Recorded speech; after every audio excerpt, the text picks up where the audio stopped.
Hello, everyone. Welcome to Off the Charts, episode 263. My name is Dan, and I shall be your host once again.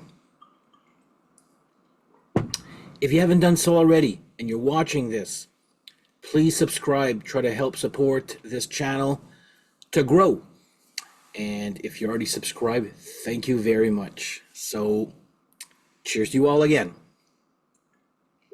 Now, today's episode, I don't want it to sound like a rant, but I know I'm not the only one who says this. Okay?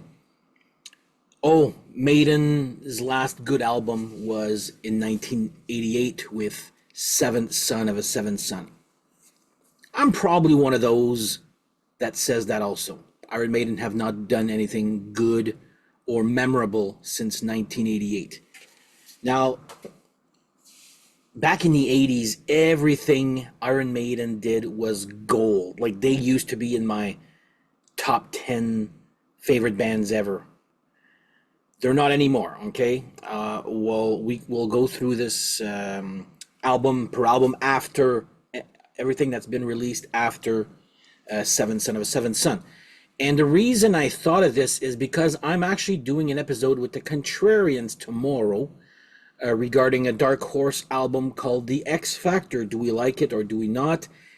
And I feel like I may sound like a broken record when I talk about Maiden, but it's well, we'll go through each album one by one. It's just, to me, again, if you guys love everything Maiden has done afterwards, bravo. That's great. I just find the albums after are either as bad, as good as something else. Okay, so we'll go through that and explain myself why. Ugh. Now, like I said, most people will tell you, oh yeah, the best or the last good album that Maiden did was 1988 with Seventh Son of a Seventh Son. So after that comes change. First of all, Adrian Smith is out. Yannick Gers is in, so he replaces. Now, this album is the first time I saw Maiden live, and it's probably less than 5 concerts. Like, I probably was at 5 concerts at the time. We went to Montreal to see this, and the way it was explained to me, oh my God, Dan, the visuals are going to be this, that, and, like, wow, you're going to be wow. So, first of all, this album, after Seventh Son, this album's a little weak, okay, compared to Seventh Son. There are good songs, but, and I'm going to name you the 4 that I like or love. Tail Gunner, Holy Smoke, Hooks in You, Bring Your Daughter to the Slaughter. That's it. The rest are decent to filler material, if you ask me, okay? But I still remember going to see them live, and the visuals was like almost at a 0. Now, in hindsight, and I've said this many times, I respect them more now, having done what they did. It wasn't like people go to shows, it seems to be only about the show and not the music. This time they actually went out and concentrated more on the music as opposed to the special effects. Now, in hindsight, like I said, I respect them for that now. At the time, I was like, that wasn't too great. So, Iron Maiden, No Prayer for the Dying, yes, already a weaker spot than Seventh Son of a Seventh Son. Out goes Adrian Smith, in comes Yannick Gers, and more on that guy later. So that one's eh. Then comes Fear of the Dark. Now, like every album, when I get a new album, I get excited, when it's new, like, oh, okay, it's this is good. But then as time goes by, it's either stays good or you realize it's not that great. This one, I still remember the day I was at the record store and we heard the song "Fear of the Dark" on the intercom at the record store. I'm like, wow, that's a good song. Typical Maiden, but great song. Turns out to be one of their signature live songs after this. But the album "Fear of the Dark," and to put into perspective how their popularity here in Canada, not sure about everywhere else. They played arenas here for Power Slave somewhere in time. Then when this came, or even Seventh Son, but I think there wasn't that many people at the arena, but it was an arena show. This one was, the No Prayer was in Montreal, packed house. Montreal's a different, the province of Quebec love their metal, whether it's popular or not, okay? So I remember seeing this tour live, Fear of the Dark, in a red barn beside the the arena. Like, just to tell you how bad it was for these guys at the time. As the album goes, again, the only change here, well, there's no change. The same lineup as No Prayer for the Dying, Be Quick or Be Dead. Good, quick song opener there. From Here to Eternity, it's just fun. I like that song. Then Wasting Love, when they did that, I was like, wow, Maiden's doing a power ballad. Is it The Apparitions? Probably one of the worst songs they've ever done. I do like Judas Be My Guide. Fear the Dark is a great song. I'm just tired of hearing it. If I never hear that song again live, I'll be okay. Although they'll never stop playing it live. It's a great, great crowd participation. But to me, this album also is even worse than No Prayer for the Dying. So more on all of this later. There's a reason why so out goes Bruce Dickinson, and in comes Blaze Bayley. And this is the album I'm going to be doing a Dark Horse episode on. Do we like it or not? Now, when this came out, because I didn't really like the last two, No Prayer and Fear the Dark. So I said, I have to give this guy a chance. I remember the video for is it Man on the Edge? Yeah, Falling Down. I think it's a great song. Nothing original. Sign of the Cross is great. There's another one that Blood on the World's Hands. Apart from that, anybody remember the time Maiden used to make 4 songs on each side, and that was it? It was 8 songs, but it was 8 good songs. This one has 11 songs. I counted them, and it's like most of them are forgettable, except for those 3. This gets shit on, well, especially the other one after there. This one gets shit on as being one of Maiden's worst. I don't find it to be their worst, okay? I'll always praise Sign of the Cross, Man on the Edge, and Blood on the World's Hands. But this album is too long, and this is the beginning of those long and pointless intro that usually last a minute, sometimes even 2 minutes. I'm just like, enough with those intros. So, but I saw this live with my friend Concert Steph, and we actually loved the show. This was back in Montreal, but a smaller arena with not Voivod. There's more on that. It was Fear Factory opening, but Voivod, I remember going to take a piss, and the guy beside me, the stall was the drummer away from Voivod, so he was at the show. We loved Blaze Bayley as a front man, and I was like, whether or not you like his vocals on this album, I mean, I was listening to it just to prepare myself for that episode. Some songs, it's almost like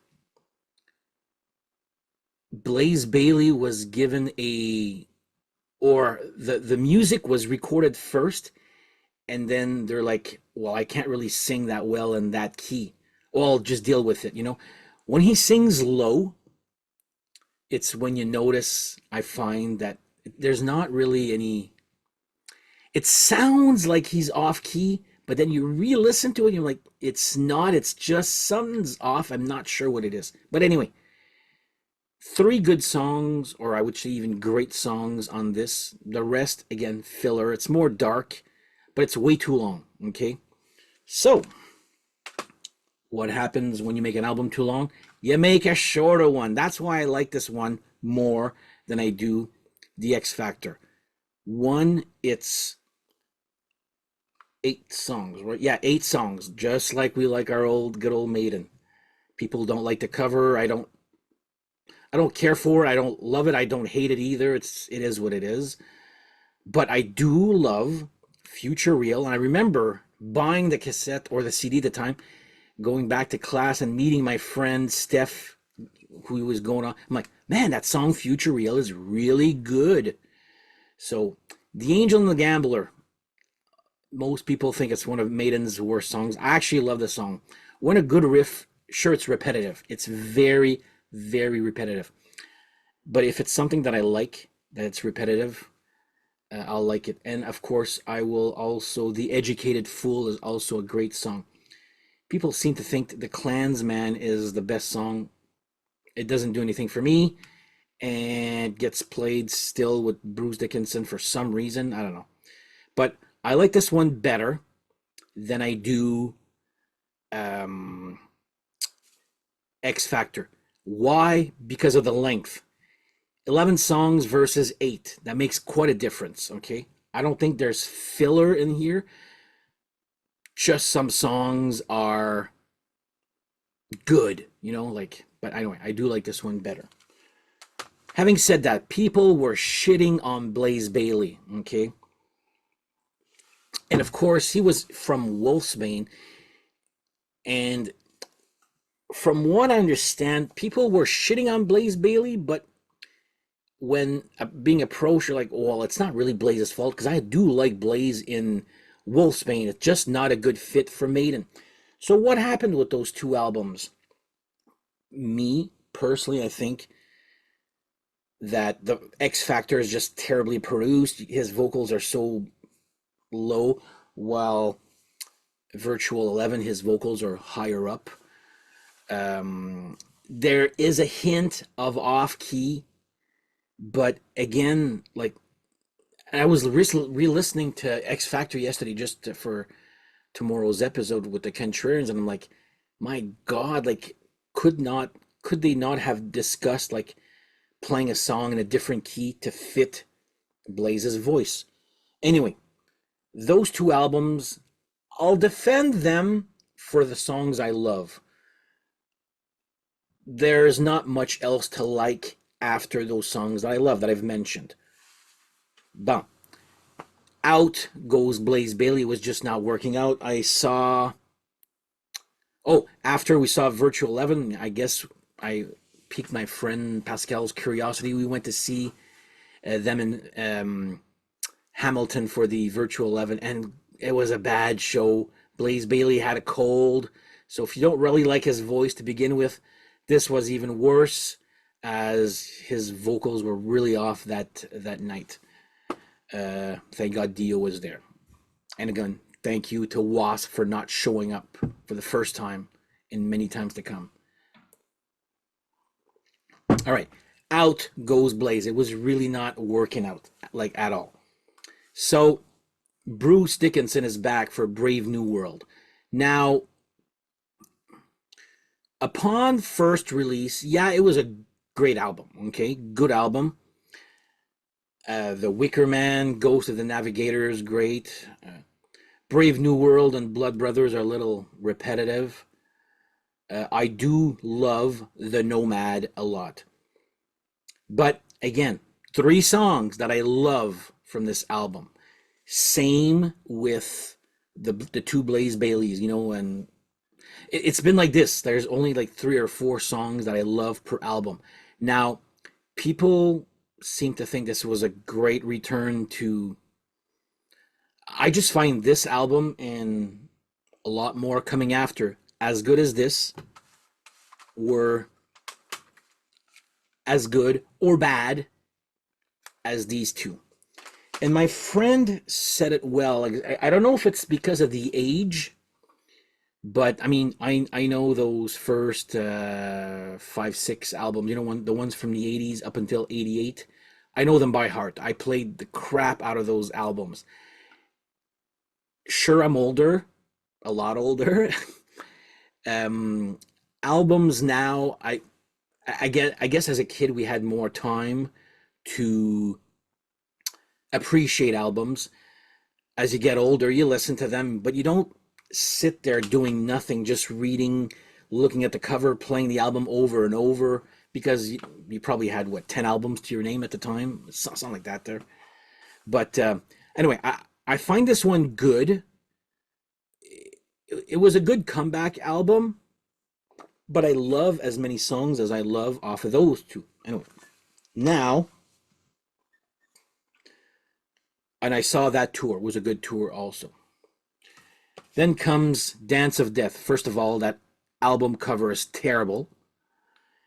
And I will say this, of every album, Maiden album that came out after '88, has a very, very good opener all the time. You're guaranteed to have a good banger. So this one's no different. With Wildest Dreams is a great opening track.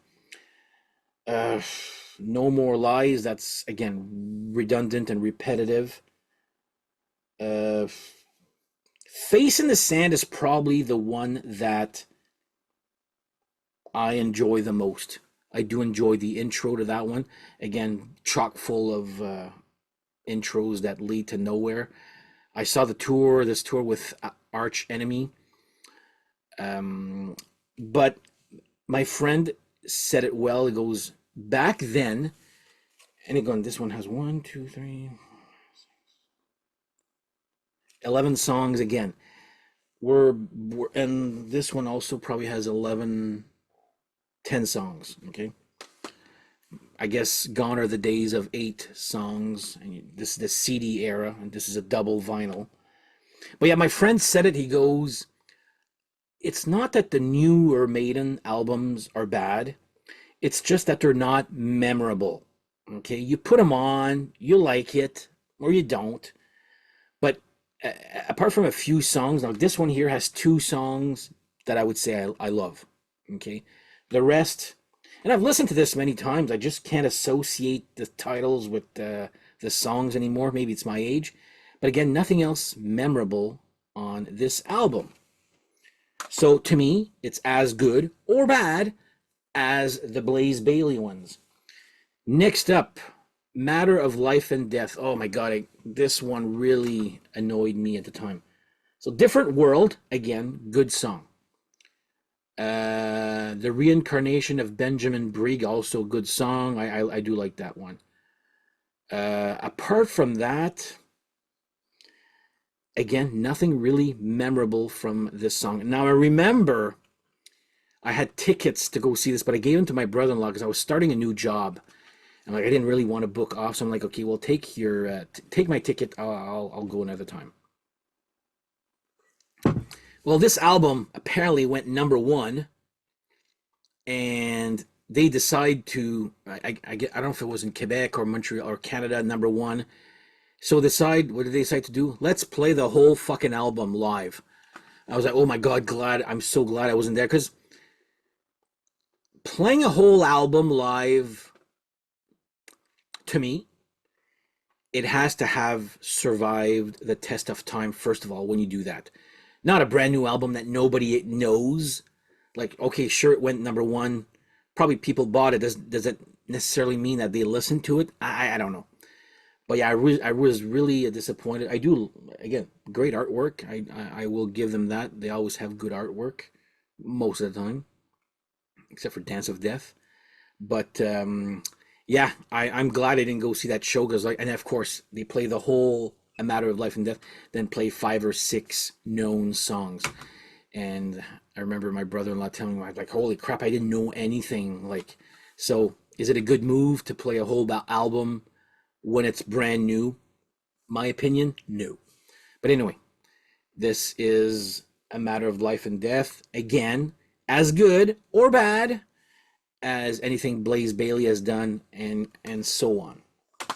Now we have The Final Frontier. I will actually say that this is probably my favorite of the Bruce is Back era. Satellite 15 has got to be the most original song they've done in ever. Okay. But it is stupidly attached to The Final Frontier. Why is that whole thing one song? Can't you just separate the two? Because if you want to download, let's say, The Final Frontier, you have to download Satellite 15 also. And Satellite 15 is actually pretty long. Well, think about it. The Final Frontier and Satellite 15 is 8 minutes and 40 minutes. 8 minutes and 40 seconds long. So I just don't understand why the two are tagged together as one song, even if they are titled. El Dorado, I love. Isles of Avalon was probably another one that I did. Not probably another one that I did like.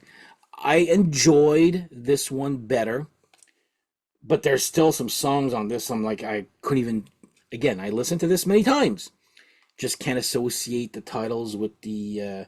Like, look at that 9 minute song, 8 minute song, 8 minute, 11 minutes. Like they're concentrating more on these really uber long songs, and again, does nothing for me. So Iron Maiden, The Final Frontier, I probably is my favorite. I like it better than Brave New World. Let me put it that way. Probably an unpopular choice, but it is what it is. So again, as good or bad as any of those Blaze Bayley ones. Okay, now this one they came to Blues Fest and they played, but it. See, I got into an argument with a guy at work.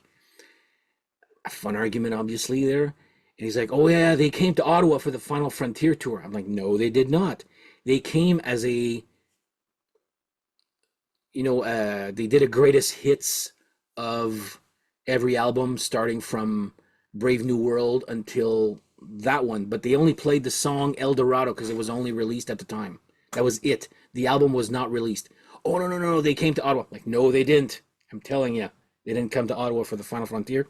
They came to Blues Fest, which I'm going to this Saturday. Hopefully it's going to be sunny. All right. So again, the Final Frontier, as good or bad as everything else before that. Now, this one, the Book of Souls. You can see I was still collecting them, but if Eternity Should Fail is good. Speed of Light is great, by the way. I love that song. The Great Unknown. The Red and the Black, okay. Some people will be, oh, that's so redundant. It's just like almost like Angel and the Gambler, but I actually love the song. Okay, that's probably my favorite of this album is The Red and the Black. Apart from that, I know Empire of the Clouds is like what 20 minutes long. I forget the exact. Book is cooler, but and getting this on vinyl is not cheap, man. These triple albums. What are you guys doing? Like, again, this is just. Once again, you listen to it a few times, you like it or you don't. I haven't met the guy who said, "Oh my God, I love the Book of Souls." I've met the guy. It's good. Most like everybody, we listen to it once, well, not once, but maybe 10 times, and then we put it away, and then we don't hum those songs at all. And then last but not least, oh my God. Senjutsu. I do love the artwork. Okay, love the art. Sorry, love the artwork. What's that song? That's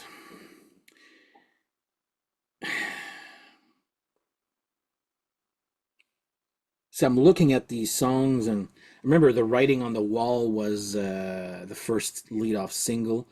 Senjutsu and Stratego or mid pace. I didn't really like this album. And the last three songs are what, over 10 minutes each, if not more. I think the artwork is better than this one. Sure, it's their newest one, uh, but I don't know. I actually like the Book of Souls more than I like this one here. It's I guess what I'm trying to say is maybe everything after Seventh Son is good. Maybe it's bad. Most of it is just very unmemorable. If you ask somebody on the street, oh yeah, can you name me a Maiden song? Well, they're probably gonna name, Aces High, Number of the Beast, Run to the Hills. They're not gonna mention Passchendaele or just thinking of, or even they're not gonna say Darkest Hour. Like I couldn't even tell you how that song goes right now. I've listened to them all many times. Just some of this stuff doesn't stick. Now, is it my age? Is it really because Maiden have technically not made a good album since '88's Seventh Son? Although I did like The Final Frontier and Brave New World also I did like. I wouldn't say love. I loved Maiden, everything they did until '88. This one I kind of I find I tolerate them now. But again, is it just me? Are you guys the same vein as I am? As in, do you find these later albums, good or just not memorable? They're good, but they're not memorable. Are they bad? But to me, because Blaze Bayley was shit on so much when he did those two albums, and then you hear what came afterwards, I'm like, well, musically, it's still the same. Um, I don't know. I seem to like as many or love as many songs of the Blaze Bayley era than I do every other Maiden album that came afterwards. So that's what I do have a chip on my shoulder regarding that. And I'm sure I'll talk about the X Factor a lot more tomorrow when we record that episode. But I don't know.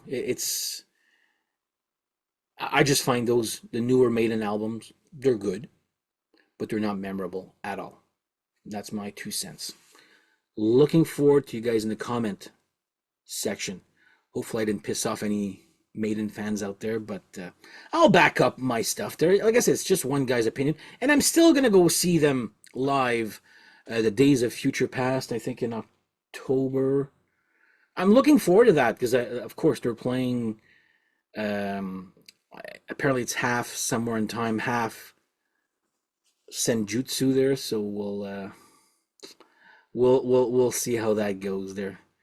Did I see Senjutsu live? Last time I was there, I'm not even sure if they played any Senjutsu. See, I don't remember if they, because I saw this tour, the Legacy of the Beast, which was kind of a greatest hits. I'm trying to remember if, and I know the album Senjutsu was out when I saw them last time in Ottawa. I just don't remember if they played anything off Senjutsu. My friends that were at the concert with me, let me know if Maiden played any Senjutsu song last time we saw them in Ottawa. I couldn't even tell you if they did. That's just how bad or how little these albums have made an impact on me musically.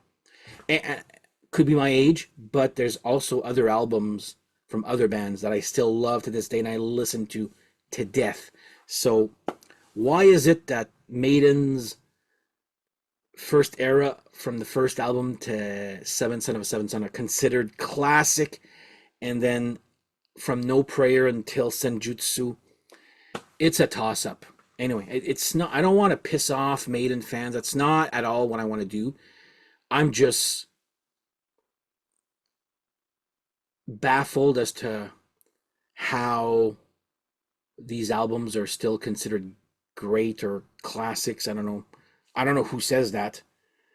Anyway, let me know in the comments. But before we go off, once again, please subscribe to help this channel going on and on, so you can get to hear me do these other little rants here going forward. Anyway, on that note, thank you guys for watching, and we shall see you guys next time. Take care. Bye-bye.